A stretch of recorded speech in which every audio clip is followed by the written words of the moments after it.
Alright, so let's go straight to Alice, my number one girl. Nothing can happen to her. So help me. So help me. Don't you touch her, Square Enix. She cannot die. Everybody's saying she's gonna die, and I'm like, please, God, no. Alice, I can tell you are itching to take the fight to the Telophoroi. Let's do it. I am. Can you believe this is the last story that we have before Endwalker?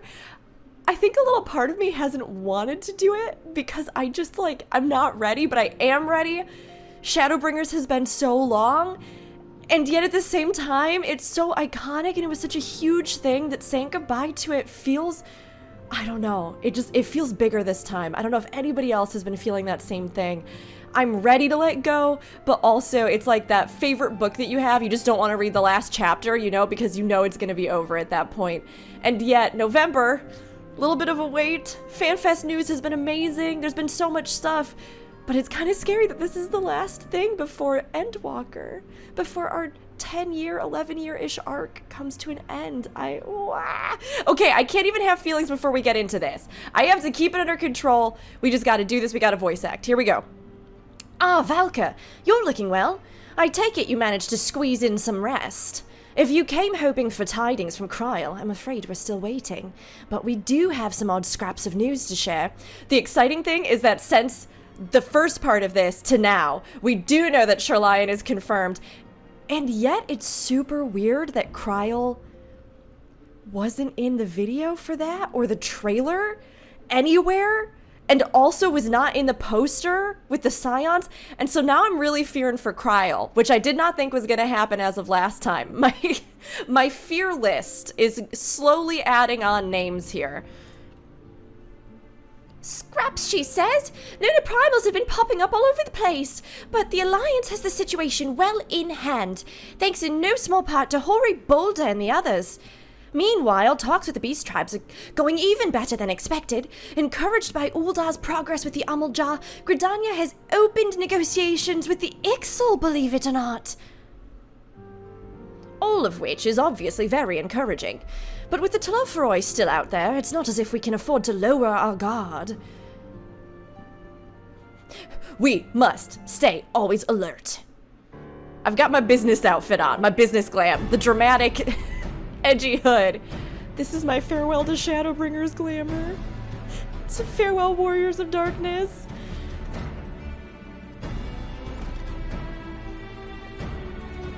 I still love that Griffin hood. Speaking of glam, that one's so good. Begging your pardon, but I come bearing an invitation from the Alliance. A council meeting is due to be held in Alamigo, and your attendance is humbly requested. Ah, we were just thinking about the Alliance. May I ask what's on the agenda? I believe the intention is to share news of recent developments and discuss what measures might be taken to combat the Telophoroi, in concert with our new allies. The Beast Tribes have also been invited. It is hoped that they will join us in the fight against our common foe. So, the Alliance would bring all the Beast Tribes into the fold at a single stroke. An ambitious plan, given the delicacy of the negotiations, but mayhap an expedient one, considering the threat we face. Indeed, my lady, and for their part, I am told the Beast Tribes have agreed to attend. If the Scions too are present, all of Eorzea will be represented. Just like, you go on, little buddy, I believe in you. You have a whole character arc ahead of you yet. We still need to get your new job class. To arrange such a meeting must have been quite an undertaking, not only diplomatically, but practically. Pray inform the Alliance that we would be honored to participate. We shall make for Alamigo without delay. Then I will bear your answer thither with all haste. We look forward to receiving you at the Royal Palace. Bye-bye, random NPC. See you later. He's gonna be the new character that's our main focus. Come, Endwalker. I just know it. I know it. Well, now that we've accepted the invitation, who exactly is going to attend? I move that you and Ishtola lead our contingent. Given how long you have worked to end summoning, it is only right that you be present for what promises to be a historic moment. I think we've all played our part in that little endeavor. Don't you, Valka? It was like, well, yeah, it's like one or two. I'm like, you know, I've faced like 1 or 2 primals in my time, here or there. All present may rightly claim a seat, I do agree. But by your leave, I believe I shall remain here, and lend what assistance I can to the coordination of our defensive efforts. That moment where I'm like, what does Estinian sound like? Like, really hot elf man, standoffish, covered in tomato sauce. What does that sound like? I think it's kind of gritty fantasy British accent. All right. I'm not coming either. Yes, oh, that's it. That's it. You can taste the tomato sauce. Emmerich will be there, and I'd rather not be interrogated by my boyfriend. I have not texted him back, and he is not pleased.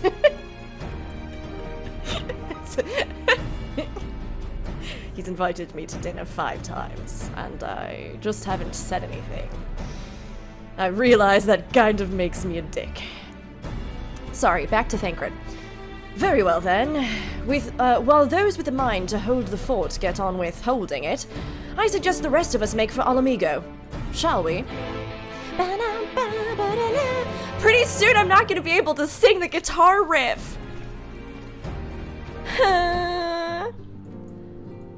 Tatar, what you got to say for me? Don't forget to bring me something nice from Alamigo. I'll bring you something so good, girl. I'm gonna bring you the best souvenir. Don't worry. I have no plans to return to roaming in your absence. I know you'd only chase me if I did. I shall take this opportunity to gain a better understanding of Sir Estinian. Being Elizin of like age, 'tis possible we have interests in common. Is this how thou mightst sayeth, thou bonds or makes friendships as one of a mature age? I trieth the meetup app, but so far none wish to play D&D with me. So I think I shall bond with Estinian. Wish me luck. My social anxiety is off thine charts. It's kind of hard to improvise in Eorzean Shakespearean dialect. I realize now. I needed to script this ahead of time. Mayhap I shall begin by lending him a favorite treatise or two from my collection. Can I just... Oriange, you share your fanfiction with Estinian, and maybe, if a friendship is in the cards for you, astrologian pun very much intended, then you both will realize you ship the same ships. And I really can only hope for that and so much more for you both. May thine friendship flourish. Also, that's a big mood though. You want to share something really nerdy with somebody that you want to be your friend? It's not going to end well for Oriange. Estinian's not going to give a single crap. He's not going to care about those treatises at all. But you know, maybe he'll be polite. We've magically teleported to Alamigo. I mean, literally, but also through the power of editing, which is great. Now let's see what everybody has to say. Like the city-states, every beast tribe has its factions, each with their own agenda, making peace a complex proposition. But if the Alliance can come to an understanding with their leaders, it will be for them to resolve internal politics. The Amaljar cannot be the only tribe to have been targeted by the Telophoroi, and none of them will have taken kindly to having their people enslaved, nor their gods turned against them. Is it bad that I kind of a little bit channel dread Pirate Robinson? Thancred to me feels very much same energy. I don't know why, it's just there, it is always in my head all the time. Is it Carrie Yules who played him in Princess Bride? It doesn't matter, this is a tangent, but in my head, were I casting, that's what I would do. Carrie Yules in his prime. I'm pretty sure that's his name, and if I'm wrong, everybody can correct me in the comments. Even with the swift intervention of the Immortal Flames, all too many lost their lives at Pagelthon. Still, closer cooperation between our peoples will be required if we are to thwart the plans of the Telophoroi. That it will. And also, we should maybe give the memo to all the foot soldiers that we're just calling them tribes now, not beast tribes, because fantasy racism is real. honestly, the look on your face. Eager to bear witness to another historic moment by any chance? You know it, he's so eager! I suppose I am. And the fact that our cure for tempering made it possible only heightens my anticipation. Is it because you're the cutest poop? You're just the cutest old man. You're so young, but so old, and you're so cute. You got so many adorable little craft projects that you made, and then you wore on yourself to petition for your Etsy shop. To just get the good word out there that you make great necklaces, and you're extra cute while you do it. I'd buy 50. I'd cover myself in necklaces. You kidding? He's just so good. We've been expecting you. While some few guests have yet to arrive, the Alliance leaders are all present. Shall I show you in? Show me in. Reunite me with Merlveeb, my wife. And, you know, everybody else that's there too, I guess. But not Lisa. I don't particularly care about seeing her again. I feel like I'm just so mean to Lisa in these videos. I'm sorry, girl. Oh, we all sit here in silence as a car revs its engine outside my window. Awkward meeting time. They all seem to be getting along, though. They're mixing well. They're mingling. They're nailing that social etiquette dance that Oriange's trying so hard for. The Sylphs! Oh my gosh, oh my gosh. Look at them all! Oh, we have never had a cutscene like this in the game. We've never seen them all here assembled like this. Esteemed guests, you honor us with your presence. As there is much to discuss, let us begin. I'm overwhelmed. I'm overcome right now. Because this is the real alliance, right? This is the real council. We've seen over the course of these 10 years, these different areas of power, these different leaders find their place, expand their nations, recognize other groups. This is actually such a cool thing. This is such a huge moment.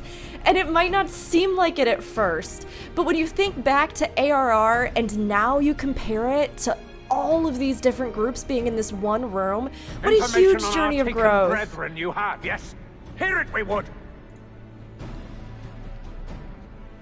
And the founder, look at everybody! My bird brethren! Ah! Beyond forgiveness these featherless ones are! With rivers of blood shall they pay. Freed our people must be! I'm also trying to think, because most of the tribe quests are unvoiced. I'm trying to think when we maybe last heard, or if we've even heard some of these characters. A few I think we've heard voiced, or the different tribes, but maybe not. I think a lot of them have been unvoiced until this point, so that's also really cool. We too would see your kin liberated, but ere we attempt their rescue, we must first find a means to negate the risk of tempering. Okay, Ishtola and Merlveeb, my wives. We will be unable even to approach the towers, let alone contend with their defenders. If all else fails, I've always found cannonballs quite effective. My wives! We'll be a white-haired trifecta. Would you see them slaughtered? This is the first time we've heard some of them voiced. It has to be. Other than like maybe a few of the MSQ things, I'm trying to rack my brain going back. You know, like when you're dealing with the original primals, we do encounter some of these groups. But it's so fun to hear these different races, especially with their more exaggerated features and the sort of animalistic traits and things. I love it. I love hearing the voice acting. Think for a moment. Ponder, consider, think. We've heard them voice. If Merlveeb truly intended to bombard the towers, she would have done so by now. Remember, we came here to find a solution together, did we not?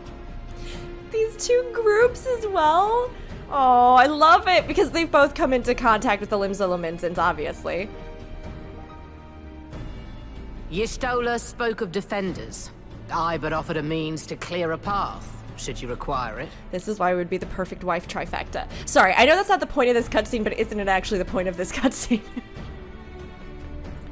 Isn't that what Square Enix was going for here? We will all need to play our part if we are to have any chance of success.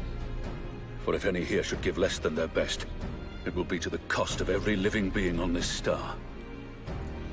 You heard the man. We gotta all be peak performance for Endwalker. Our very gods. How can we hope to prevail against such odds? I love it. I love it. I love it. I love it. Sorry, I'm going to say a word that's cursed, and I apologize. Everybody, if you need to close your ears for a second, that's fine. It's moist. But I kind of like it. It has that sort of like blubbery intonation in the vocal quality. And the voice actor also did do the like s and that little bit of sibilance that we've seen in the way that they've written the Sahagin. Just really nice little details. Formidable, none would deny. But our strengths are many and varied. In this chamber, I see masters of strategy, masters of magic, masters of the land, the air, and the sea. Just and gonna take a together, real quick there is screenshot. nothing in creation we cannot overcome. Oh, this is so fantastic. This is so amazing. This is 10 years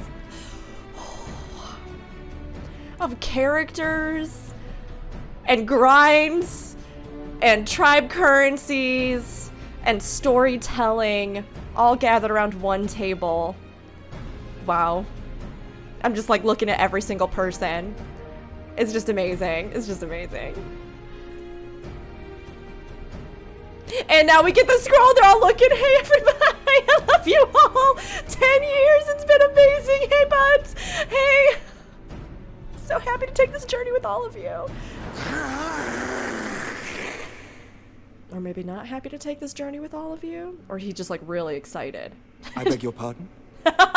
Sorry, I missed that. What is it, Soulwalker?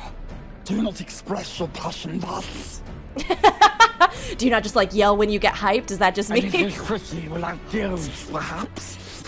it's very moist? It's very moist up in here. Suffice it to say, I am proud to be counted amongst Eorzea's finest. We Sahagin will play our part. The voice actor had to have so much fun with this. I mean, obviously they've done some post-processing stuff, but like... We kobolds have not forgotten the crimes the Overdwellers committed against us in the past. But today we look to the future, as allies united in purpose. All their helmets and hairstyles also 10 out of 10. Just love. Just love. Happy dance. Happy dance. Sorry, I'm gonna be a giggling mess, you know, just like usual. Make mock of the Ixal, the Paragon does. Turns kin into puppets. Pits brother against brother. Free them from his grasp, we shall. I also like the rolled R's with the bird. It's interesting because with the Ixali, I do feel like they could have done something interesting with like whistle tones or something, you know? But I do like still that it has a distinctive sound and feel. As Patriarch Zadar will attest, the Scions have granted us a means to free your brethren from their thraldom. This boon we will gladly share, that your people might never be enslaved again. Makes sense too why we, you know, went and did our little like side excursion with Limsa and proved to one of the tribes that we could reverse this tempering with a pivotal character from the past. It's just, oh, you love to see it all coming together. We accept, we accept. Praise me! I should have probably taken my helmet off for this meeting. Although everybody else has really nice hats. We all wore our Sunday finest here. Oh, the music. Hey, friends.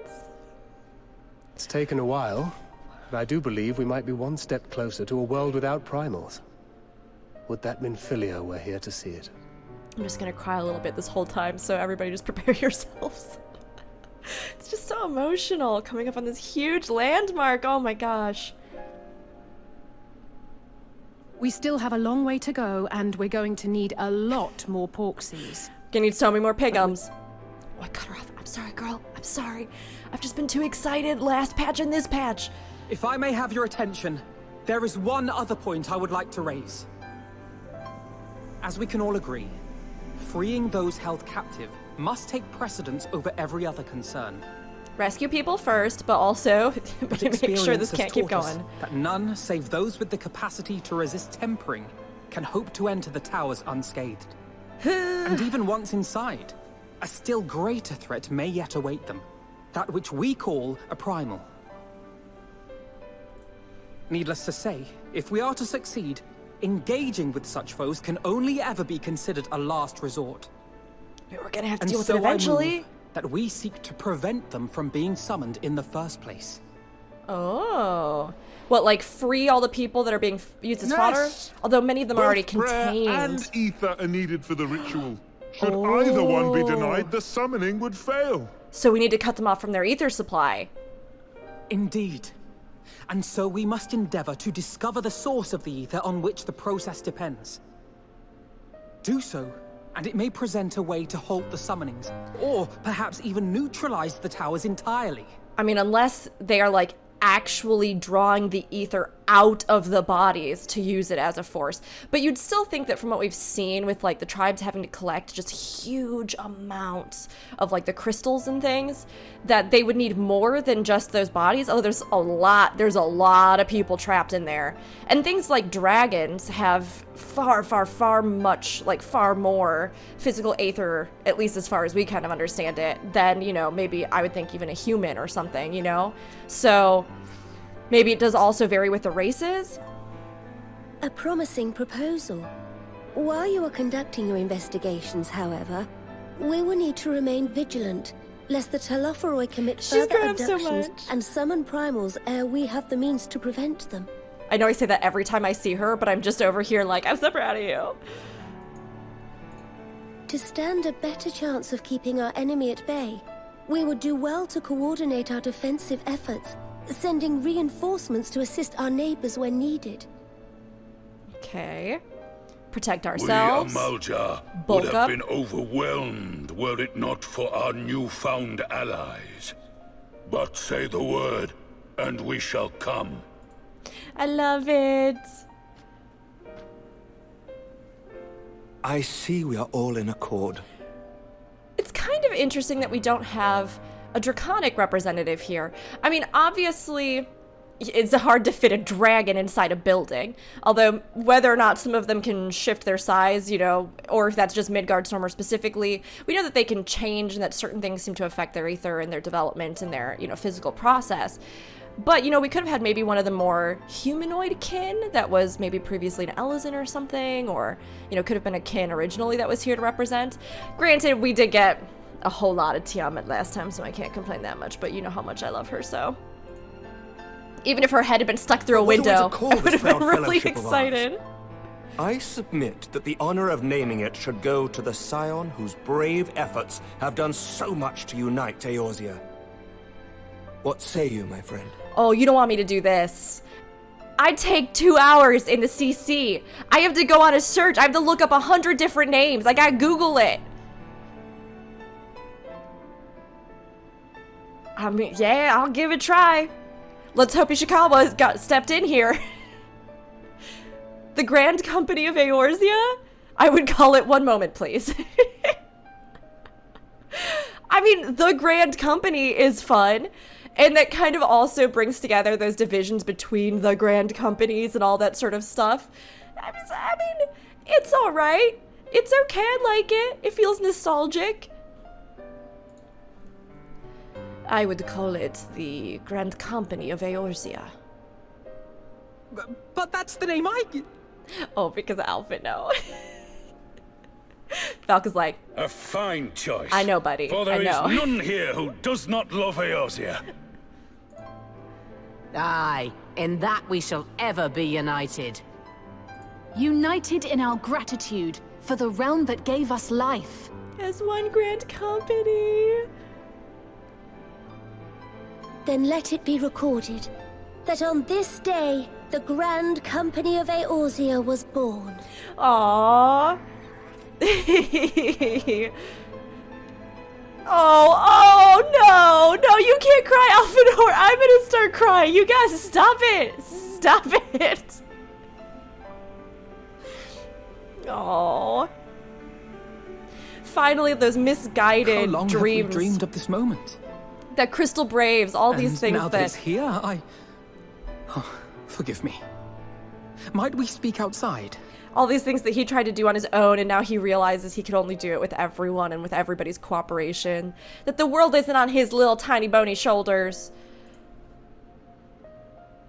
I really should have taken my hood off, huh? I'm just, you know what? I'm creating an imposing presence. I'll take it off after this one. I thought they would have removed helmets for this cutscene. But you know what? Like I said, it was a fancy hat meeting. Why didn't we call ourselves the Fancy Hats of Eorzea?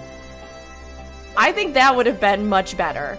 And then we could unlock Eamon's hat for all classes, all races, all genders. And then we could all just wear those and it'd be the symbol of our new company. And I think that would really be ideal. All right, Alice, what do you got to say? It's a pity it took the threat of annihilation for everyone to cast their grievances aside. But better late than never, I suppose. Forgive me for observing, but Alphinaud seems less than jubilant. Might his thoughts still be occupied by the fate of poor Arenvald? I mean, yeah, and all the other things that have happened to him. The Grand Company of Eorzea. I wonder what Riol and the other former Crystal Braves will make of it. We have won over the leaders. Now the leaders must win over their own people. No small task, I grant you, but we have come a long way since we first joined Minfilia to bring an end to summoning. A long, long way. Oh no, we've got the sad, serious music on. Well, now that we are out of earshot of the other delegates, I hope you will forgive me if I speak my mind. Let me begin by saying that I have dreamed of this day since the moment I first set foot upon these shores, and that I was as heartened as anyone to see the peoples of Eorzea pledge their solidarity.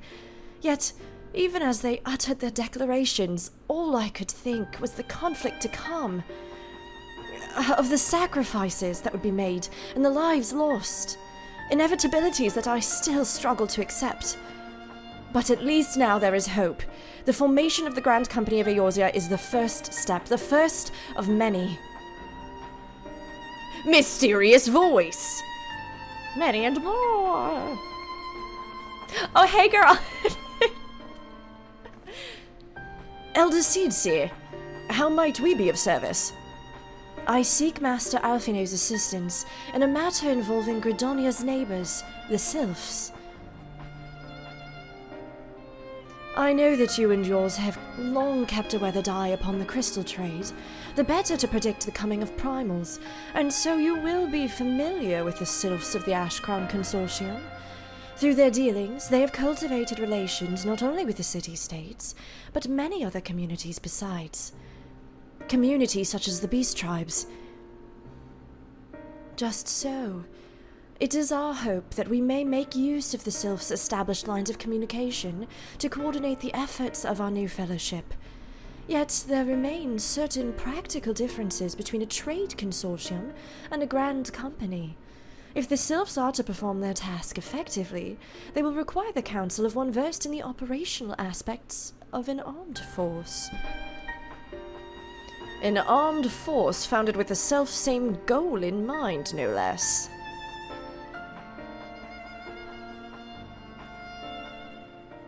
The Crystal Braves, yes. Forgive me, Master Alphinaud. I know that it was a painful chapter in your life, but the experience may yet be made to serve the realm. In my hubris, I plotted a course for the Crystal Braves, which stretched far beyond the Order's initial conception. One intended to pave the way for the founding of what I intended to call the Grand Company of Eorzea. But my plans all came to naught. Built upon a frail foundation of lofty ideals, the Order was doomed from the first to collapse under the weight of more worldly interests, and I have no wish to see this new endeavor suffer the same fate. Mayhap I ask too much of you? Not at all. You may count upon my assistance for what little it is worth. By your leave, I shall prepare a report, including a list of recommendations drawing on the lessons I learned from the failures of the Crystal Braves. You have my gratitude, Master Alphinaud, and my trust. When your report is ready, pray share it directly with the Sylphs. With your guidance and the earnest efforts of every goodly soul gathered here this day, I have no doubt that our fellowship shall emerge from the shadow of the Telophoroi and flourish. Until next we meet, my friends. I've discovered that Kan-E-Senna isn't so much a voice, tone, or inflection as it is flowy hand gestures. This is just how I talk and do things. I am the elder seer. Before committing anything to writing, there are a number of people whose thoughts I should like to hear. Former braves, you understand.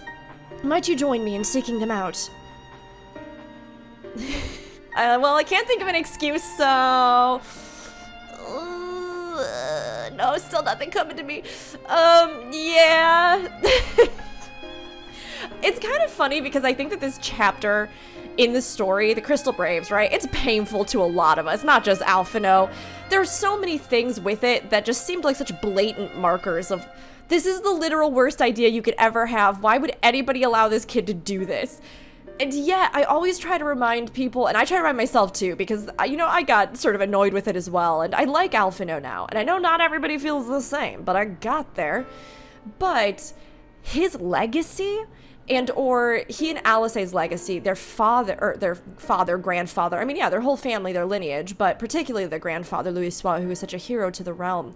I think that because they're connected to him, they have been given this power and trust for a lot of their lives, just due to the nature of their connection. And I mean, also because they were proficient and skilled, and probably some of the youngest Archons to ever come out of Sherlion. But now that trust and that respect, I truly believe is something that they have both earned through humility, particularly in Alphinaud's case, or in coming into their own and being confident, like in Alice's case. They both have been through these different journeys, and I actually really do like that. So I always try to remind people that just because a character was really unlikable at some point, sometimes you need to have those unlikable moments to really create a satisfying arc. So on one hand, I'm glad they didn't just like sweep Crystal Braves under the rug and never discuss it again, and I really hope that the story moving forward can kind of confirm that and affirm that, you know? As if you have to ask. Of course I'm gonna be there with you, boy! Thank you. As someone who's witnessed the Order's rise and fall, yours would be a reassuring presence.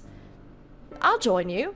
If you're planning to canvass the opinions of your former comrades, it will be a lot quicker if we share the task of questioning them. Then mayhap G'raha can lend us a hand as well.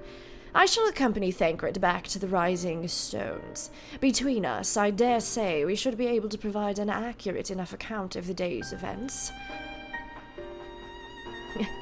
And me! Aw, he's picking up after us already. He's learning a lot of our traits as well. We should be glad of your company, G'raha. I shall explain the details on the way. Bye, everybody! See you later, Friendship Squad! See you later, fam! Alright, looks like we're still good. I take it we will soon be paying the Sylphs a visit? How fascinating it will be to speak with them in person, though I gather conversation can prove rather challenging. Yeah, sometimes. It will not be easy to revisit the past, but sometimes one must look back to see the way forward. So what's the plan, brother mine? Before discussing the task at hand, I should probably admit that the report I proposed is largely written. Not long after that fateful day in Uldar, I penned a detailed account of the organization's history, from the events that led to its inception to the failings that brought about its demise. Well, this I did primarily as a means of taking some semblance of responsibility.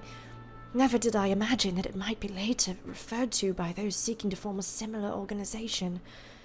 And while I made every attempt to be objective, the account was mine alone, its events viewed from my singular perspective. For it to be of use, however, it must be broadened to encompass the viewpoints of all involved. Only then can it answer what seems to me to be the crucial question, namely, why, after the Crystal Braves disbanded, did some members choose to remain with us while others did not? Oh, I see. You think the answer will tell us something about the nature of the ties that bind our new grand company together, and that this knowledge might help us to prevent it from falling apart when those bonds are inevitably tested? That is my hope, yes. But the questions I would ask are uncomfortable to some. As the former commander of the Crystal Braves, I doubt that those who abandoned the cause would welcome my inquiries. Then Raubahn and I will just have to try. Meanwhile, the two of you can talk to the ones who keep the faith. A fine suggestion. Have care, however. Certain of my former comrades are of questionable character. So keep your wits about you, and let us reconvene in Gridania later on. That's okay, Alysail just beat him up. She doesn't care about questionable character. If you have no objections, I've a mind to begin by speaking with Riol and Aliene. If memory serves, the two of them will be attending an intelligence briefing at Castrum Oriens. Let us seek them out there. Okie dokie! That's in character. I'd like to... Okie dokie. Onwards we go. Oh my gosh, this one is just him crying. Final Fantasy XIV, why are you doing this to me? Why are you like this? Well, let's go to Castrum Orient. I took my helmet off so we can get all of our facial expressions, the ones that we have, so that we're ready to go with this. Oh, jeez. Again, so far things are pretty chill at the start. But I know things are going to get wild. They have to get buck wild. This is the very last bit. It is kind of interesting, though, that he is approaching this from the idea of almost like, how do we keep everybody unified to a cause, and how do we avoid dissent or treason? I mean, I think last time there was so much that was happening that kind of led to the downfall of the Crystal Braves, right? So we know that because there were these other groups for liberation and other ideals that were so conflicting for the people, that overall people maybe thought in some cases they were doing what was right. Other people, maybe not so much. Some people were under various persuasion or control or Ascian machination, right? Like, there's a lot of different things that kind of, like, were layers upon layers upon layers of all the shenanigans that happened leading up to that initial Shinryu summoning and the Crystal Braves downfall and all of the things that happened there. But this is not necessarily an approach I thought they would go for. In my mind, it's always been the Crystal Braves were kind of dangerous because they were an authority above all authorities that transcended nations, allegiance, legal repercussions, that were an independent military force that had no supervision, right? But I suppose that in this case, we have this unity, this group, this obviously overarching council. So it's not as though that authority isn't there this time, and it's more that idea, I guess, yes, how do we solidify this goal that we all share across many different people, which I actually think it's a pretty neat little turn on that. We'll see what everybody has to say, though. While such briefings are seldom exciting affairs, their importance in coordinating our efforts with our allies cannot be overstated. In that regard, Aliene and Riol have been most dependable. Oh, I didn't expect to see you here, Valka. But if you enjoy intelligence briefings, you've come to the right place. Riol's gotta have, like, a rough and ready voice, right? Unless they're gonna voice act this one. I mean, kind of like a sneaky, roguey voice. Well, look who it is. And what brings you two here? Wouldn't have anything to do with the big meeting, would it? In a manner of speaking, I have been assigned a task, you see, for which I require the assistance of former members of the Crystal Braves. How did they take it? How did they feel? Everybody on the same page? Everybody good? So, you want to know why we decided to stick with the Scions, eh? Ain't an easy thing to put into words, that.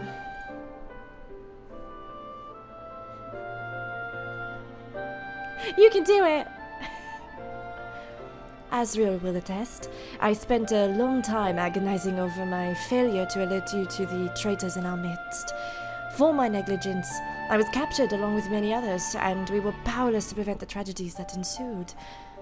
Not a day goes by that I do not think back to those fateful events. By joining the Scions, I hope to redeem myself, and I will continue to serve their cause for as long as I am able. But that wasn't my only reason. When we were finally reunited at the Rising Stones, you refused to blame anyone but yourself for the fall of the Crystal Braves. And in spite of everything that had happened, everything you had suffered, you took us back without a moment's hesitation. We would not have blamed you had you turned us away. But when you gave us your trust instead, what else could we do but try to repay it? Friendship is a two-way street.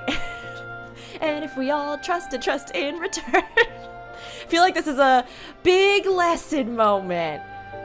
Nothing, that's what. As for me own tale, well, I've always felt the Scions have something in common with me old crew. The duty of the strong is to protect the weak. That was our creed, and I still live by it to this day. But as time's gone on, I've learned that strength comes in many shapes and sizes. From Hoary Boulder to Mistress Tataru. Well, we've all got us something to offer. And not one of us is doing it for personal gain. Because we believe there's more important things than that. Things worth protecting. Which is what being a Scion's all about. I'm at a loss for words. Thank you, my friends. To hear this from you means more than you know. Forgive me. Val, could you...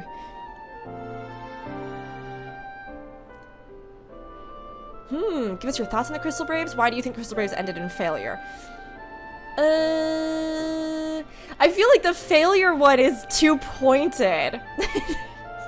But give us your thoughts on the Crystal Braves also just feels very kind of like obscure. We'll do this one. Give us your thoughts on the Crystal Braves.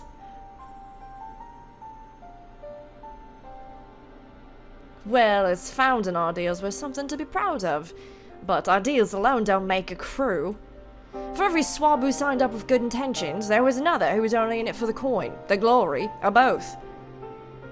Ours was quite a disparate band, and while I will never forgive Ilbert, the fact that we managed to function at all was thanks in large part to his efforts. Just a pity he was doing it for all the wrong reasons, eh? We've got a siren going by, so I'm gonna pause for a second. Oh, wee-woo! Just a pity he was doing it for all the wrong reasons, eh? Only takes one bad apple, they say, and the Braves had a barrel full of them. Not like the Scions. We might look like a ragtag bunch of misfits, but deep down, we've all got that shared sense of purpose. And why? Well, because Tataru sifted out all the glory hunters before they made it through the door. I see. So while our ranks comprise a diverse range of people, each with their own individual strengths, we are all united in purpose. Thank you, my friends.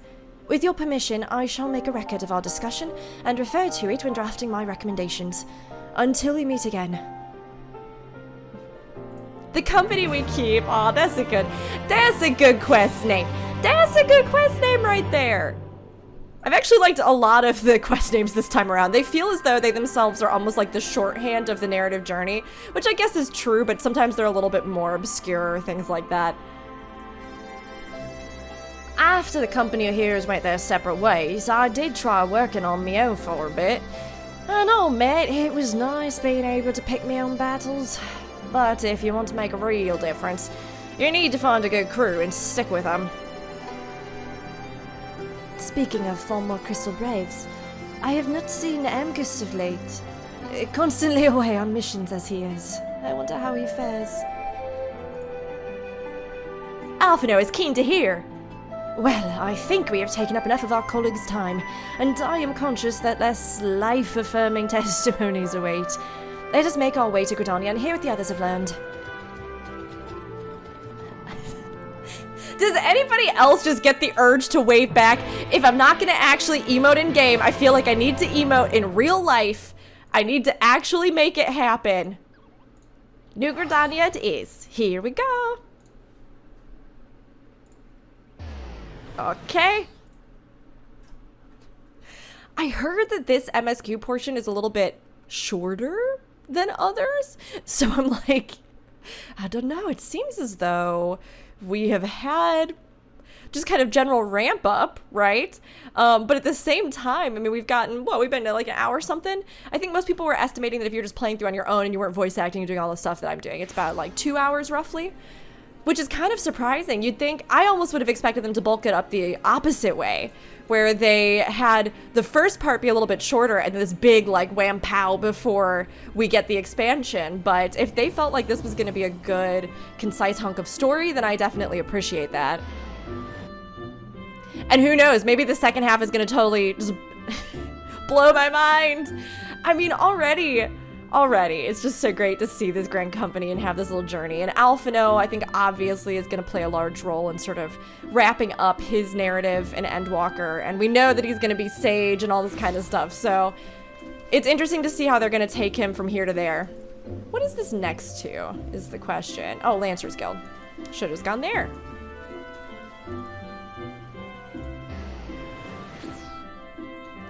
To the Lancers Guild. Gridania was my starting city, so anytime that I come back here, I think some little part of me feels like a sprout again. I just think it's so charming. I love all of the feel of Gridania, the little houses and everything, the buildings, that sort of architectural style. On the way here, I took the opportunity to write up my notes from our conversation with Alianne and Riol. All that remains is to add Alice and Graha's findings, whatever they may be. When Alice set her mind on something, there is no stopping her. And her mind was truly set on finding former Braves. For a while, I even feared what she might do to them. But, in the event, she was admirably civil, for the most part.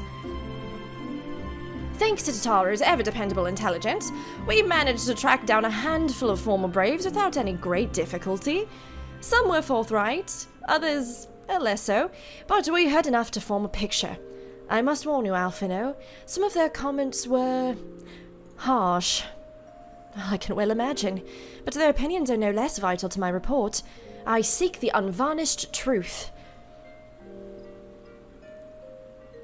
Do we get to read them all just tearing Alphinaud a new one? No! I want to hear their critique! Thank you. She just handed him all the posts from the forum, from Reddit, just like... I will set about adding your findings to my own at once. In the meantime, pray go on ahead to Little Solus and seek out Elder Frixio. I will join you anon. Okay. Oh, wait. What'd you guys say, Alphinaud? Leave me to attend to my report and join the others in Little Solus.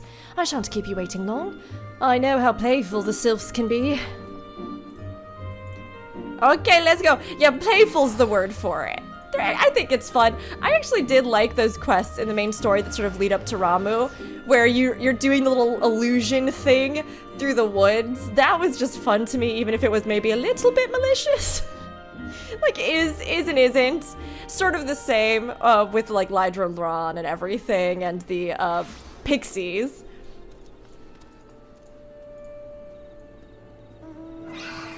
Let's go, my trusty Amaro. I can't help but wonder, I mean, granted, a lot of our mounts in the game are just fantastical creatures, so they probably just assumed that we found this one under some other rock and pulled it out.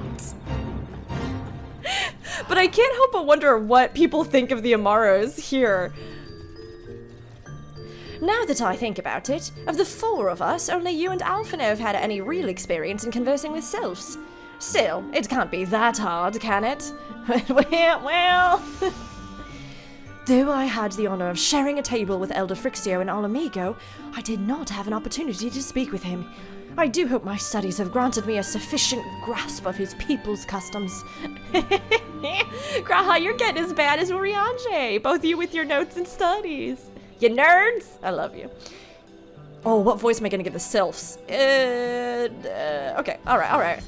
Ah, welcome, Brave One and friends of Brave One. How good it is to see walking ones again so soon after the meeting.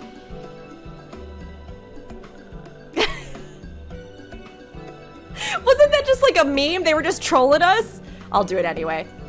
Should this one perform the customary dance of greeting? No, be at ease. It is true that these ones once delighted in making walking ones dance, but no more. Horned one Kan-E-Senna said that walking ones would be coming to Little Solus. Imperial ones also invaded Sylphlands and abducted many of these ones. So these ones will be glad to bear messages between fighting friendly ones. That is heartening to hear, Elder. It will require all ones to work in unison to stop the Telophoroi. These ones will try very hard, of course, but in matters of war, these ones have little experience. Any advice walking ones can provide would be most welcome. Oh, another pretty silver-haired one, and in quite a hurry, it seems.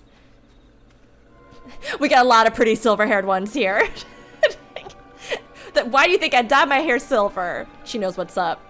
Oh no, is this it? Is stuff getting real? Alice, you must come quickly.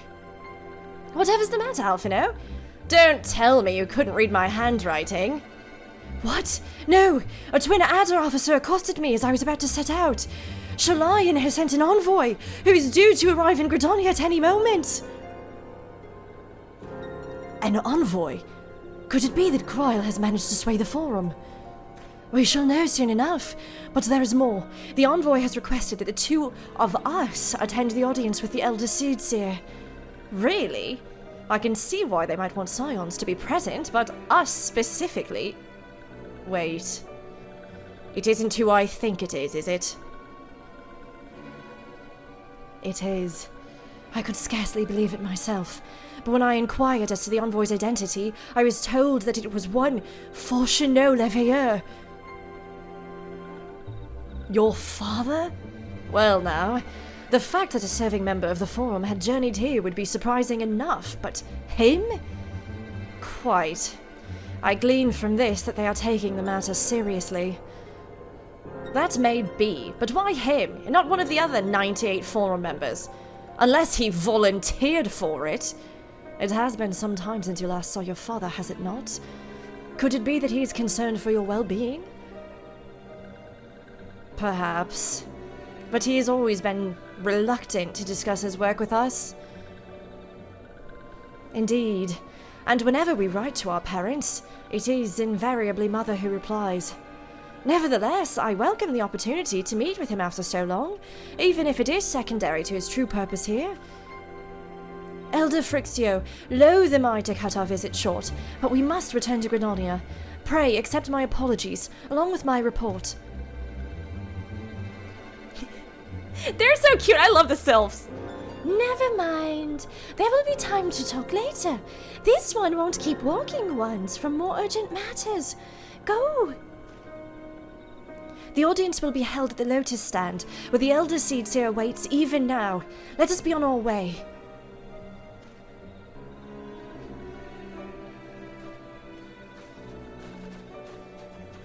Okay. Does she have anything new to say after that? Don't mind this one. Walking one should head back to Gridania with the others. If this one has any questions about the report, this one will be sure to send word. Okay. We've had a dramatic outfit change here for the finale of patch 5.55. Definitely not because I did this on a different day. Just because I felt like, here we go, getting to the very last moments leading into the new expansion. Just had to change the clothes to be ready to prepare myself for a new day, a new dawn, and, the beginning of the end. Endwalker. Okay, let's continue. Let's do this. I think we're almost through it. This was a shorter one. But let's go see where we're picking up. Let's see here what's happening with the twins' stinky dad.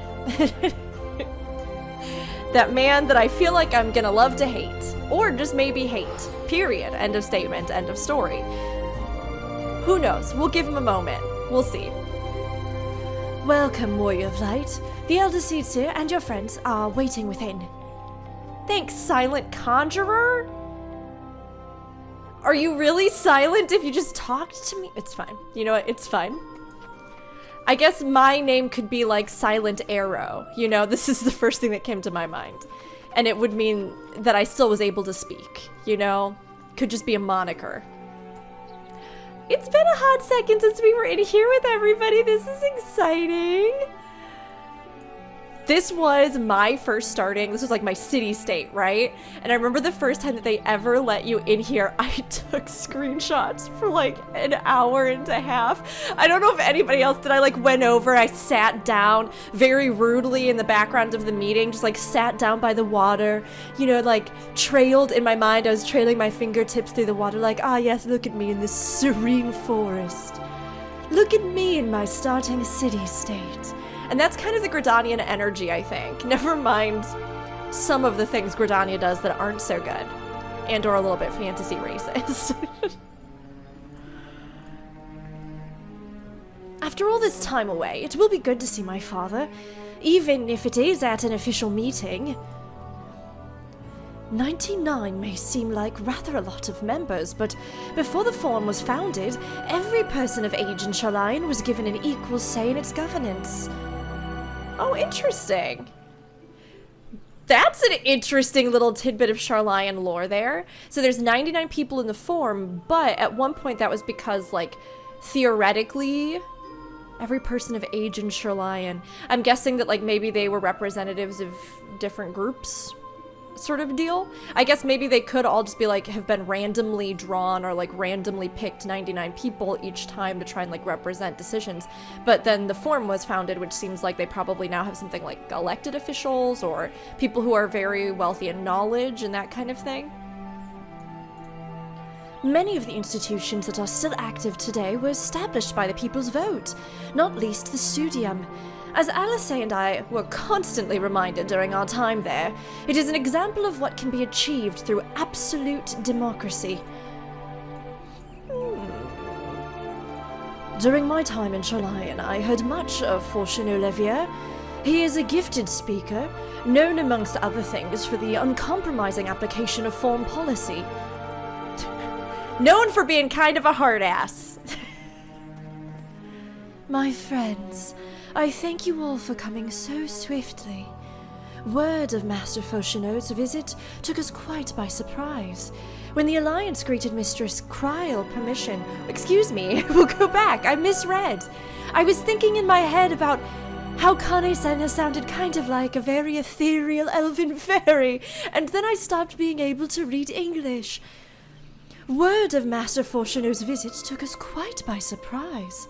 When the Alliance granted Mistress Kryl permission to request Sharlayan's aid, we did not anticipate so prompt a reply, much less that it would be delivered by a member of the Forum. When is Kan-E-Senna gonna get an outfit change? Girl's been in the same felt robe. I'm like waiting for all of the city-states, their representatives to get some new outfit eventually, although they're kind of iconic, so... What the nature of that reply may be, we shall soon discover. She does kind of sound like a magical fairy elf. I mean, it works in my book. It works to me. Oh, what terrible voice am I gonna give their dad? This is the real question. Him and his pompous dumb braid. Their braids are so much more fashionable. They've learned, they've grown, they've matured. They're progressive. I actually like this braided hairstyle on regular characters, but I feel like on him it looks... Elder Seeds here. I thank you for granting me this audience. He has a voice! I don't have to do one? What? I was gonna make him sound like such a nitwit, and now I feel really robbed. This is fine. This is fine. I guess he can have a serious fantasy British accent. His dumb braid. We all know in our hearts how he actually sounds, though, so I just want to be very clear about that for everybody. We all know. I will allow him to continue. I am Fourchenault, here in my capacity as representative of the Forum. Maybe he won't be such a big dingle, but he seems like he's a dingle. It is I who should thank you, Master Fourchenault, for journeying so far and so swiftly. Would that our first meeting could have been under happier circumstances.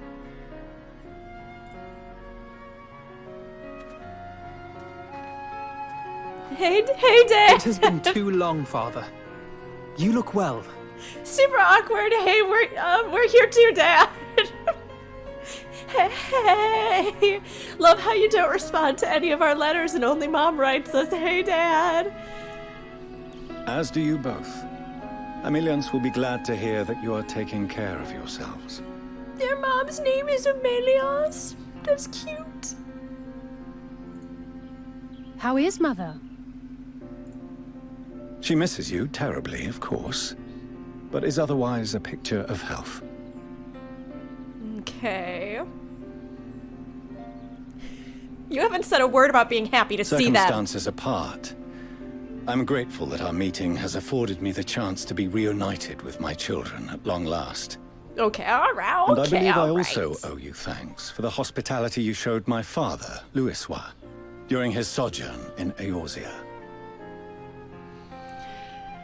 His voice is like kind of soothing though, which makes me angry inside. I want to hate him much more.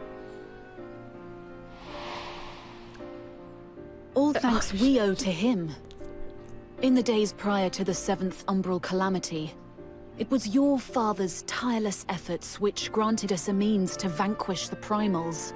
I thought we were gonna get like an actual flashback there, but then they just showed this like selfie that Louisois took when he first visited, kind of like how I did when I was a Sprout, and it did make me laugh just a little bit, but I realized that this is more of a serious reflection, so let us be serious. Were it not for him, our strength would have been quite spent by the time the Empire arrived. That Gridania still stands is in large part his achievement. He was a great man. He was also super bold for just like getting the tattoo directly on his face, which you have to really give him props for, because some people go for like neck or more subtle areas, but Louisois went straight for the forehead with that tattoo, and that's pretty brave.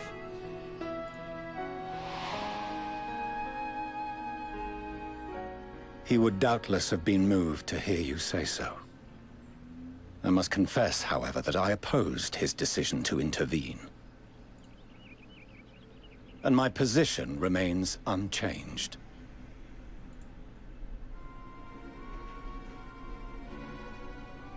She's like, that's a bummer. To chart the course of history, not to change it. I am familiar with the Sharlayan stance. Yeah, but if you just don't do anything ever, it's not like you're just witnessing it. It's that, like, sometimes you're letting war crimes continue. You know what I mean? It's like, people exist and they make choices. So you have to be involved at some point. Like, there has to come a point in which you have some kind of authority or action over your own behavior. And especially when there are, like, grave travesties and awful things happening. Like, I get the idea of being a neutral nation, but at the same time, neutrality in and of itself can sometimes be a stance that is like the path of least resistance and just allows terrible things to occur, you know? It is more than that. It is our way of life. Who we are. Okay. Okay. But I came here not to deliver a lecture, but the Forum's answer to your request. Sharlayan will under no circumstances intervene in the conflict between Eorzea and the Garlean Empire. I mean, I don't like what he's saying, but he's not, I guess he's not being as big of a jerk as he could be? Maybe. May I ask for what reason the Forum has come to this decision? The final days spell the end not only for Eorzea, but the entire world. Kan-E-Senna's like, I'm sorry, can you come again? One more time. Oh no, I did hear you correctly. You are aware that it's the end of the world then, Fourchenault, right? Okay. The final days. Pray spare me your hyperbole. This conflict is no more than the latest in a series of petty squabbles between yourselves and Garlemald. One in which Sharlayan will take no part. If the final days were truly upon us, we would know. Okay, I'm sorry.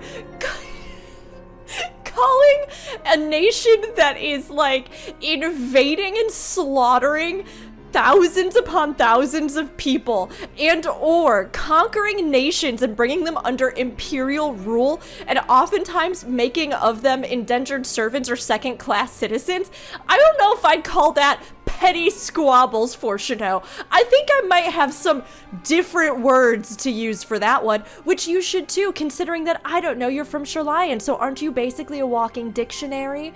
I think you could have thought of a few better ones, because I can.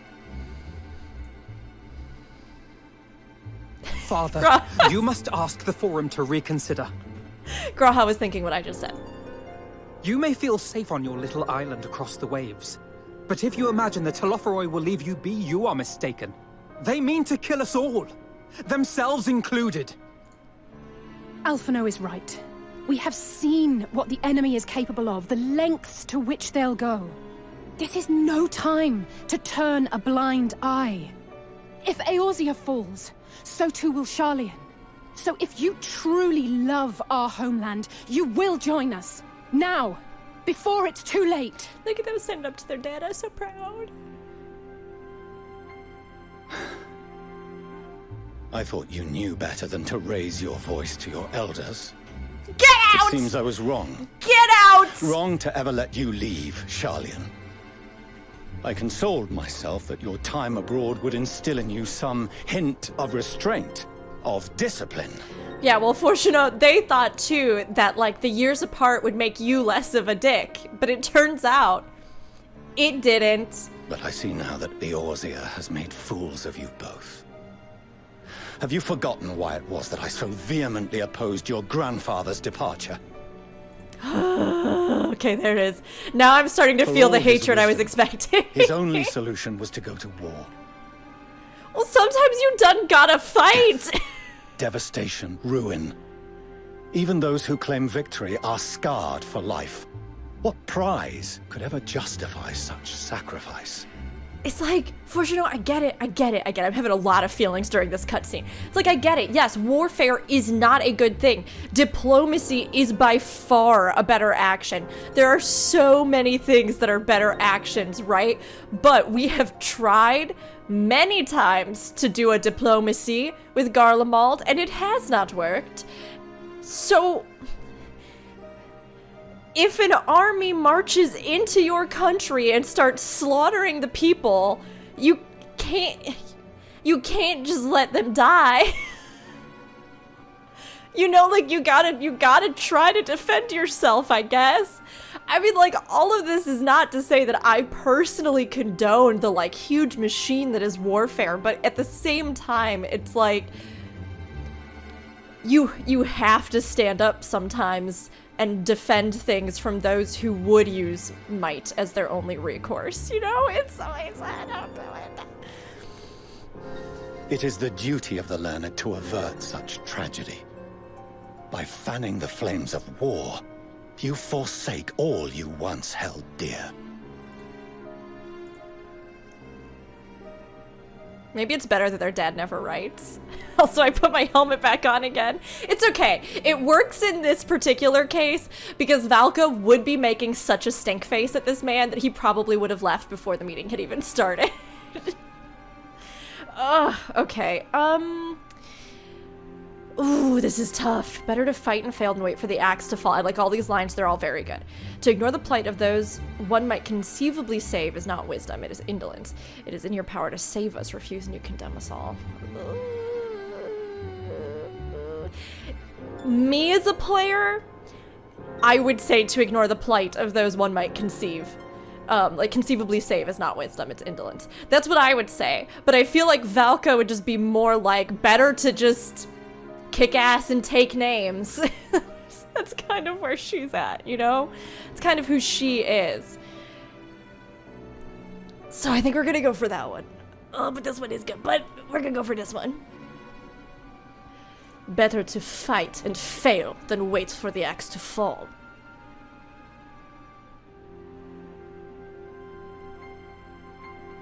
Yeah, that's right. I'll return that I see your friend right shares your misguided ideals. But unlike her, you should know better. Don't shame my beautiful adopted children! Barbaric notions. You subvert the teachings of Sharlayan and place all we have worked for in jeopardy. I don't like him, I don't care for him. Alphinaud, Alizé, as of this moment, you shall no longer bear the name of Leveilleur. I read that before he said it. I was like, maybe he'll change his mind halfway through, but no, this man is actually saying this right now. What? He's disowning them? You're disowning them?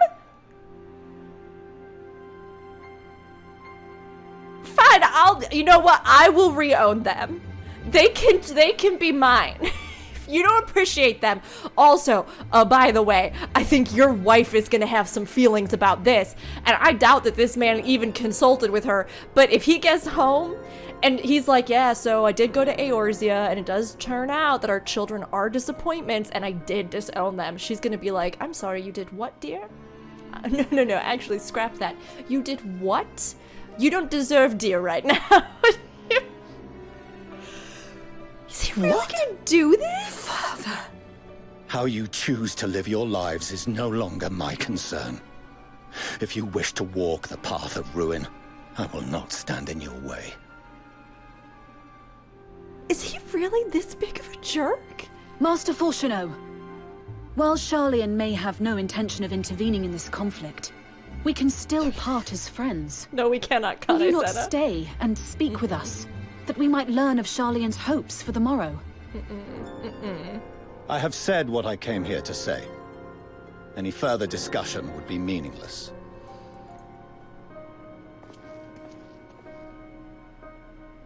Father! Wait! Don't bother, Alize! Dad never loved us. How can you stand there and watch him walk away? How can you let this happen? Oh, my babies! Oh, I feel so bad for them! Oh my gosh! This is terrible! This is awful! What is wrong with him? I mean, like, some part of me would anticipate maybe there's some bigger game he's playing at. Maybe this is, I don't know, like some kind of specific move that somehow will free them up from whatever might be happening back in Sharlayan. I have no idea. But oh my gosh, my man, you could have at least met with your children in secret and been like, hey, so like publicly it's gonna seem like I disown you, but like really I love you. But I don't get that. I didn't even get that impression from him like looking over his shoulder or anything. I didn't see a look of pain cross the man's face.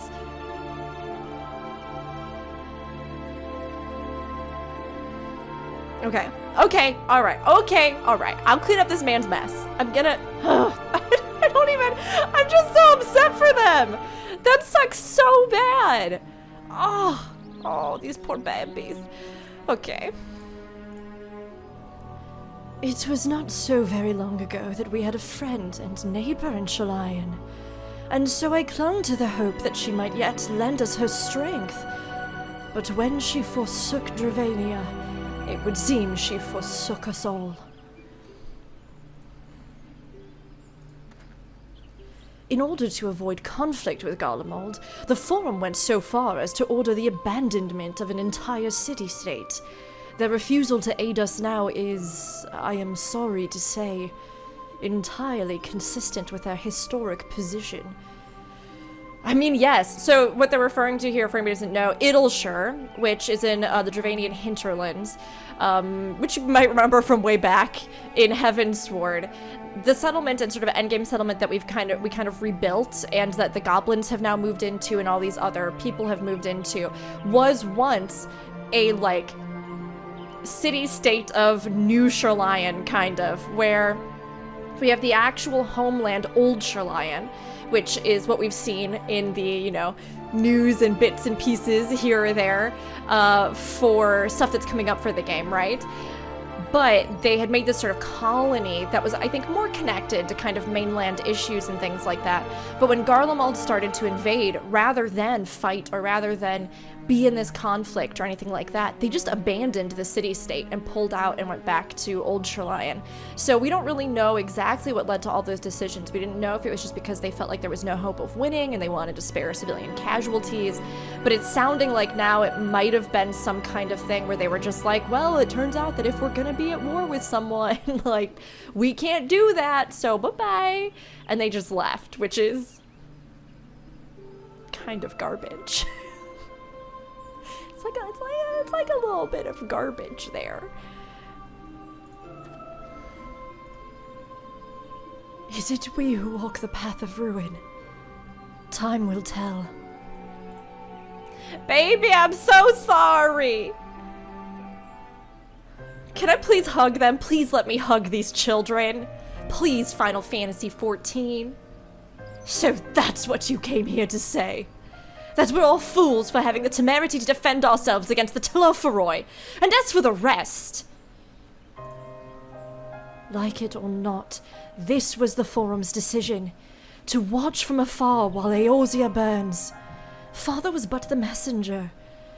And as he handed down their judgment, I could think of nothing to say that could possibly sway him. I still can't.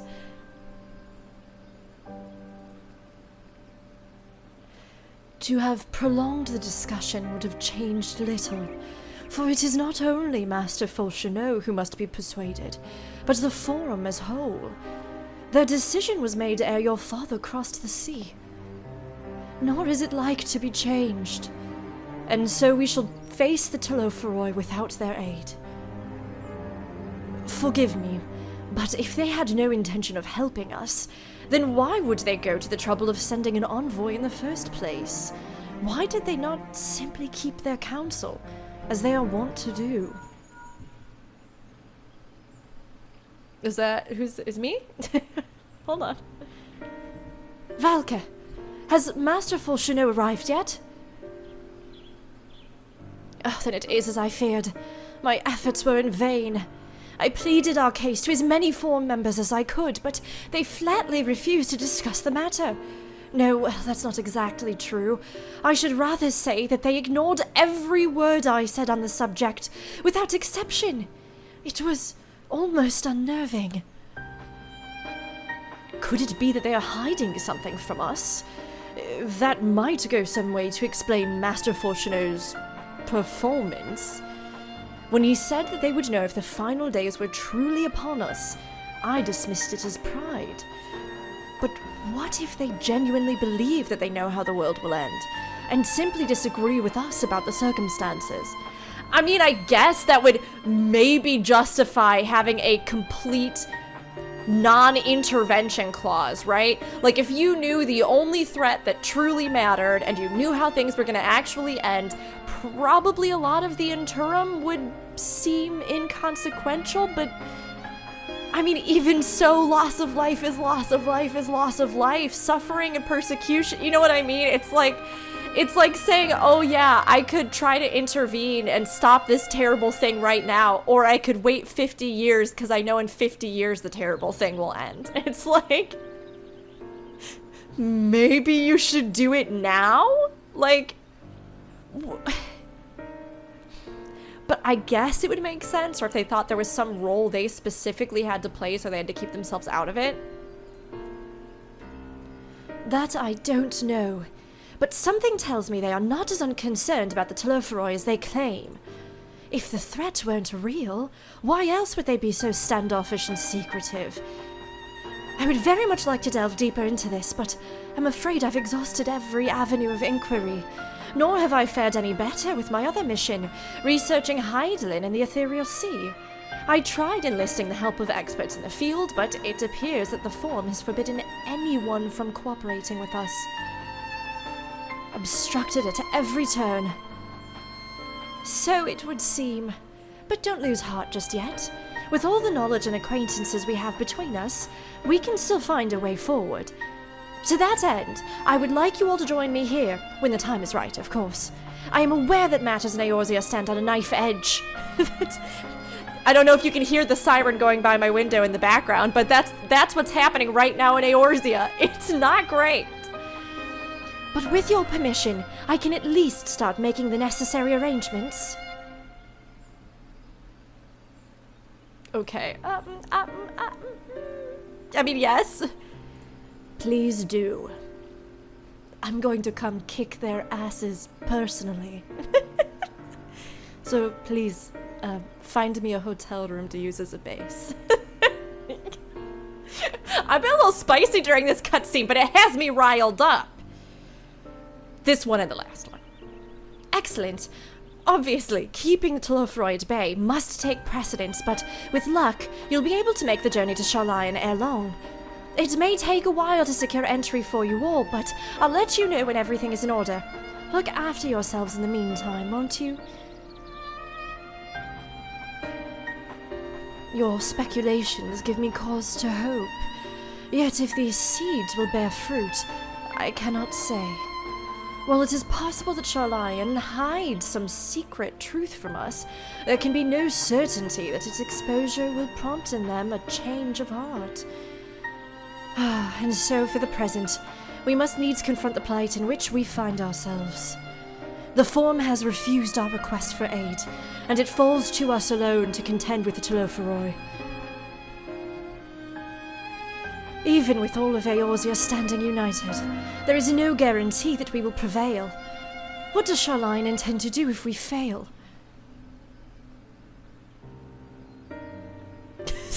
Silence. Everybody's just like...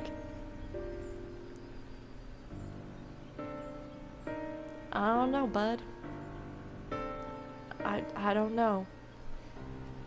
Would you like a lemon muffin in these trying times? Take a lemon muffin. Take 3. You can cry on it later. It needed a little extra salt anyway. Oh gosh, okay, alright. The Forum includes representatives from all of Sharlayan's central institutions. With them hindering Kryle's investigation, she will struggle to make any headway on her own. Throughout my childhood, I remember Grandfather arguing with my father over Sharlayan's policy of non-intervention, and this time, it was my turn to play the role. But even if my grandfather could not win him over, what chance had I? Oh, excuse me. But if even my grandfather could not win him over, what chance had I? If words exist that may sway him, I know not what they are. With their knowledge, Sharlayan could have done so much for the cause. They could have helped us uncover the secrets of the towers and save the tempered captives within, and yet... Gods! I know. I feel the same. Kan-E-Senna seems determined not to let the disappointment of Sharlayan's rejection distract her from the task at hand. We get an emote? Wait, what? Death Unto Dawn, this is it? This is the final thing! This is the thing! Oh my gosh, this is the patch name, the title drop, the thing! We have to wait so long until the expansion. Oh my gosh, and it's gonna be such a big one. I was already an emotional wreck at the start of this, and I am once again, the emotional wreckage is starting to bob up to the surface again. Okay, alright, let's do it. Let's just do this thing. Here we come, Endwalker. While Sharlayan's stance is indeed disappointing, we cannot allow ourselves to be distracted from the challenge before us. There is much and more to be done. I shall begin by sharing the Form's response with my counterparts in the Alliance. Meanwhile, I would ask that the Scions... Walking ones? This has to be one of our little fairy friends. Grave tidings, walking ones! Grave tidings! Calm yourself, my gentle friend. What has occurred? These ones who went to see Feathered Ones send terrible news. Destroying ones have appeared in Zelfitol. Destroying ones, and captured ones, and even frightful godly ones. feathered ones didn't stand a chance and were sent flapping and squawking. When did this happen? Is it too late to help them?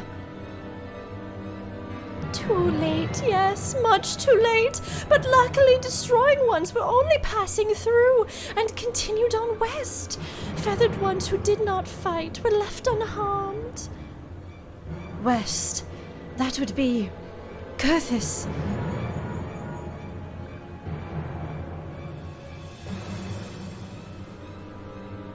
My lady, the Ishgarians report that the Telophoroi have emerged from the eastern highlands of Kurthis and are marching at speed. Though their purpose is yet to be determined, the Cartano Flats would seem their most likely destination. Lord Emmerich has already dispatched his forces and requests our immediate support. Tell him he shall have it. The time is come for the Grand Company of Eorzea to prove its worth.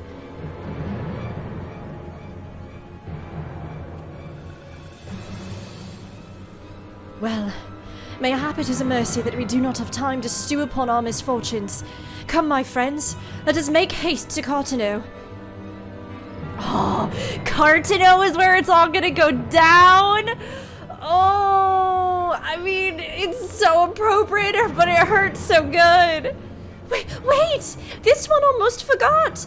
Destroying ones were said to be led by cackling robed one. This one must see that all walking ones know. Farewell.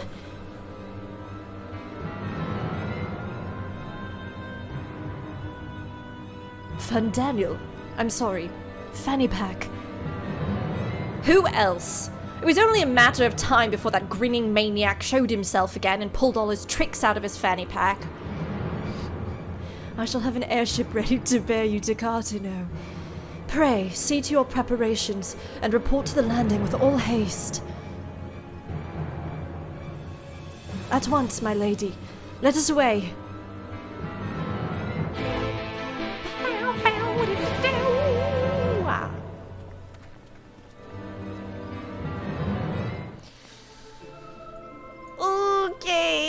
Okay. I keep thinking this will be like some sort of weird dream and it won't actually be almost done. Maybe that's why I actually did this in like 2 sittings. Everybody's telling me like, oh Rook, it's like one of the shortest ones yet. There's not that much. And I'm over here going, how many weeks can I draw this out for so that the story doesn't have to end? Can we get a month out of it? The answer is no. No, you could not. I had to keep going. The airship will be ready to depart ere long. I bid you make for the landing as soon as you are able, and may the 12 keep you. Okay. We going up the path. Is someone gonna die? I just feel like you can't actually name a patch Death Unto Dawn and not have some death.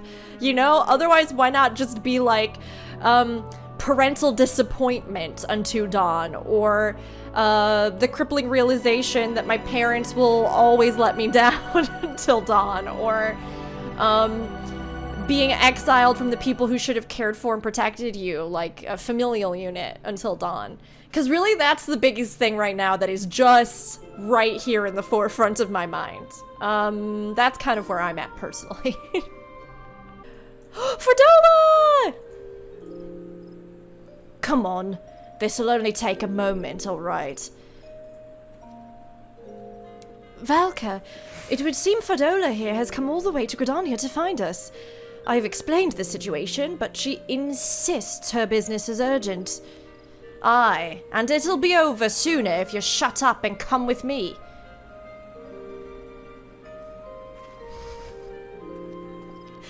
I mean, if a powerful woman tells you to shut up and go with her, I'm just gonna do it. I'm gonna be like, sure, yeah, no, definitely. Where you want me to be? Just tell me, I'll put myself there. I'll do it. I'll do it just for you, girl. I'll do it. Okay.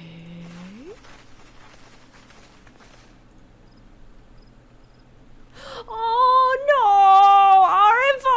Arenvald! Poor buddy! Oh Arenvald! I can't tell you how good it is to see you.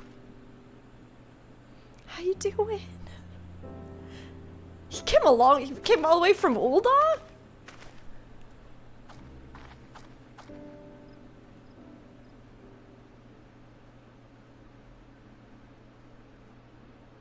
It arrived a lot sooner than expected, eh?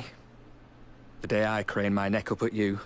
Oh, that's cute, though. I mean, like, obviously there was an injury. It wasn't, like, a good circumstance. Not that there's ever, like, particularly a good circumstance. But it's kind of nice to see, like, a little bit more representation and things in the game. I mean, there are players that are in wheelchairs. And there are people that, you know, are still warriors of light who have different extenuating circumstances for their life and their physical being. And I kind of like seeing it in the game. Just kind of like how in D&D there have been new sort of homebrews and even like semi-official things that have come out for characters in wheelchairs or that might use different kinds of like supportive equipment, which is really neat. Only because you're sitting down? Unless...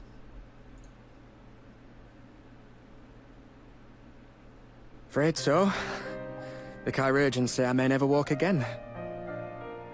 Aww.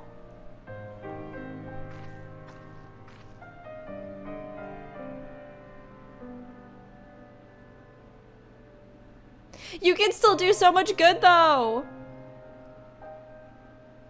Come on, Alphinaud, it could be worse. Besides, I didn't come here to dampen the mood. Quite the opposite. I mean, he's still alive, right? All he I've can ever still wanted thrive. was to fight for a cause I believe in. But my fighting days are over. So I want you to fight in my stead. Be the hero I can't.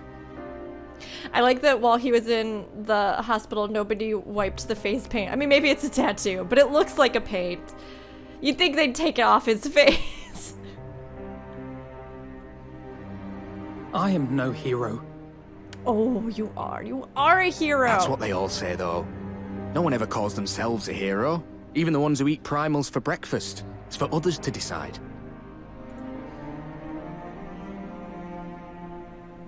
Look, Alphinaud, you already are a hero. To me and countless others. We see you doing your damnedest to protect us all. And you're not alone, are you? There are people who believe in you, just as you believe in them. Arenvald, you're also a hero, though.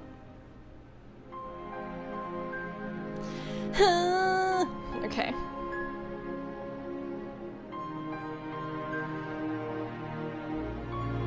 I'm gonna say the last one, because, like, yes, we will, like, also continue to love and support and care for Arenvald, even though, you know, some people didn't remember that he was a character that existed until recently. We will do that, but, like, at the same time, the adventure isn't over, you know what I mean? It's not a death sentence, and it's something where his spirit and the person that he is, that cannot be broken, you know? And even so, like, there are so many ways to live and, like I said, thrive and still be your own person. And I mean, I hope that maybe we get to see more with him and they don't just kind of do this as a toss away, like, oh no, and then he was in a wheelchair and nobody ever saw him again. I hope they don't do that, because I think it could actually be really neat to have, you know, a main character with a disability who in some way is still involved in the story. And I mean, that could be really cool. I don't know if they'll do it, but that'd be really neat. I'd like to see it. Some things may have changed, but the adventure is not over yet.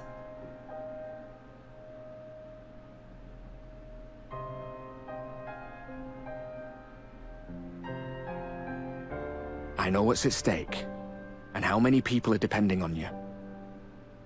But I believe in you. Believe that you'll see it through.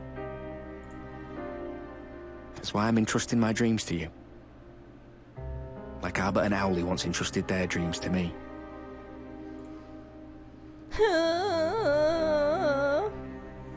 There was a time when I would have borne the weight of such expectations without a second thought. Alphinaud needs to go have a magical girl transformation and turn into his new beautiful sage self. But now, I know just how heavy that burden can be. To tell the truth, I'm beginning to wonder if I chose the right path. Sacrifices will inevitably be made for the sake of the ideals I uphold. Aww. Maybe I am not the person I thought I was. The person you think I am. Well, you can be a new, better, wonderful, different person.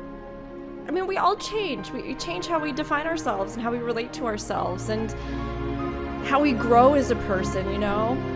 I do like that they're showing here, though, that I think their dad's words affected Alphinaud in a very different way than they did Alice. And this fear and worry and, like, now seeing the repercussions of what battle and intervention and all these things can mean. But at the same time, it's like, you have to accept that, yeah, when lives are on the line or when people's safety or things are involved, it's something that, like, you can't treat lightly, but also, I mean, you have to fight for, you know?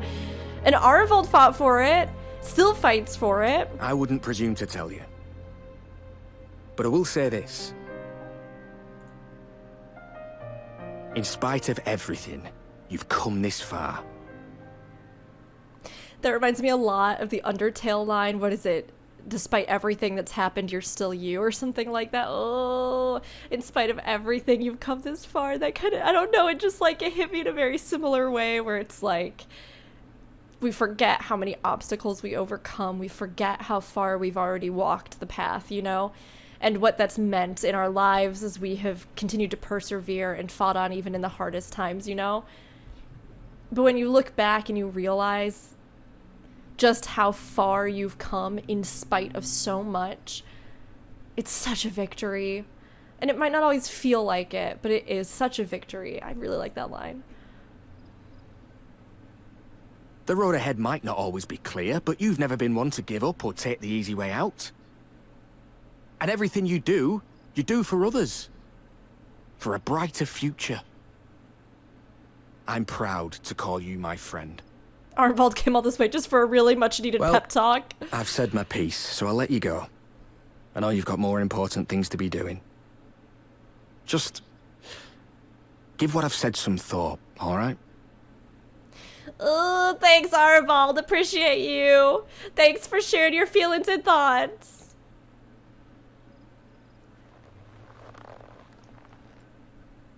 Are you filled with determination? I shall, my friend. And we will meet again soon, I promise. I think he is.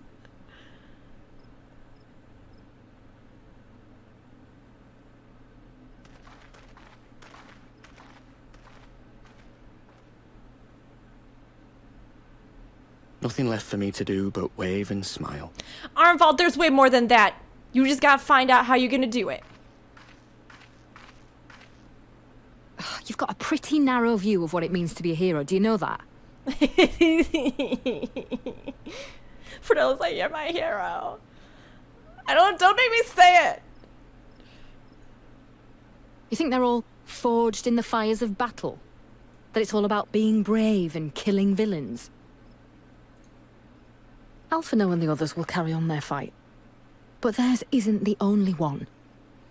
There are other ways you can make a difference. If you stop feeling sorry for yourself and put your bloody mind to it. Look at Fourchenault doing a pep talk.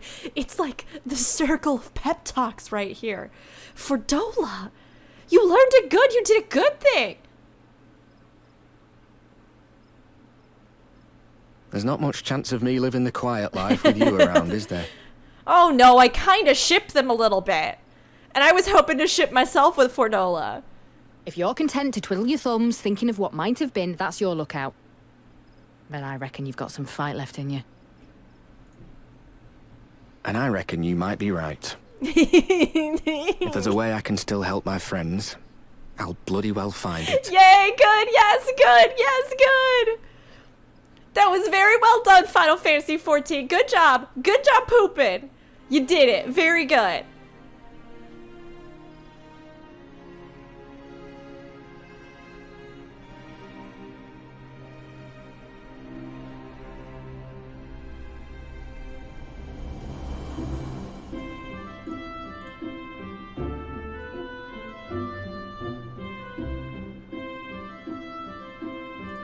And now the loading begins again. Final Fantasy XIV is just trying to help me out because they know I don't want this to end. So the game is like, we're gonna just take as long as possible. We're gonna take as long as possible for this. And you know what? I see it. I appreciate it. I value it. Thanks, Final Fantasy XIV. Thanks for always having my back. I bet Yoshi P did that just personally. I rather doubt that Fourchenault obtained the Cherugian's permission before bringing Arenvald halfway across the realm. And solely to deliver a message at that. They should both have known better. But what's done is done, and I will not soon forget his words. After Pagulthon, I had assumed that Lefroy would continue to target settlements, but it is plain they considered Zelfitol a mere obstacle on the road to Carteneau. What then draws them to the flats? We must keep a close eye on their movements. Okay, here we go! An instance? You can tell me later what that was all about, but judging by the set of Alphinaud's jaw, it appears to have done him some good. Thancred and the others have already left the Rising Stones, and according to the communications officer, Amul-Jar and Kobold forces are also bound for Carteneau as we speak. They mean to keep the promise they made in Alamigo, and we must do the same, by saving as many of their tempered kin as possible. Anyway, the airship is ready to depart. We should get going. Upon joining the battle at Carteneau, several cutscenes will play in sequence. It's recommended that you set aside sufficient time to participate in the battle, and view these scenes in their entirety. Okie dokie.